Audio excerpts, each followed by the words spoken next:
இங்கிலாந்துடனான மூன்றாவது டெஸ்ட் போட்டியில் இந்திய அணிக்கு 6 விக்கெட்டுகள் கைவசம் உள்ள நிலையில் வெற்றிக்கு 135 ரன்கள் தேவை என்பதால் எதிர்பார்ப்பு அதிகரித்துள்ளது. லார்ட்ஸ் டெஸ்ட் போட்டியில் எளிதான இலக்கை துரத்திய இந்திய அணி அடுத்தடுத்த விக்கெட்டுகளை இழந்ததால் இன்று கடைசி நாள் ஆட்டம் விறுவிறுப்பான கட்டத்தை எட்டியுள்ளது. இரண்டாவது இன்னிங்ஸில் இங்கிலாந்து அணி நிதானமாக ரன் சேர்த்து வந்தபோது வாஷிங்டன் சுந்தரின் மாயாஜால பந்து வீச்சு மூலம் 38 ரன்கள் சேர்ப்பதற்குள் 5 விக்கெட்டுகளை இழந்தது. இறுதியில் இங்கிலாந்து 192 ரன்களுக்கு சுருண்டது.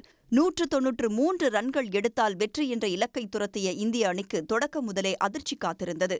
தொடக்க வீரர் ஜெய்ஸ்வால் ரன் கணக்கை தொடங்காமலும் கருண் நாயர், கேப்டன் கில், நைட் வாட்ச்மேனாக களமிறங்கிய ஆகாஷ்தீப் ஆகிய 4 விக்கெட்டுகளை இந்தியா இழந்தது. கடைசி நாள் ஆட்டமான இன்று இந்திய அணி வெற்றிக்கு மேலும் 135 ரன்கள் தேவை என்ற நிலையில் இங்கிலாந்து 6 விக்கெட்டுகளை வீழ்த்தினால் வெற்றி வசப்படும் என்பதால் விறுவிறுப்பான கட்டத்தை எட்டியுள்ளது. உடனுக்குடன் செய்திகளை தெரிந்து கொள்ள சன் நியூஸ் பெல் ஐகானை கிளிக் பண்ணுங்க.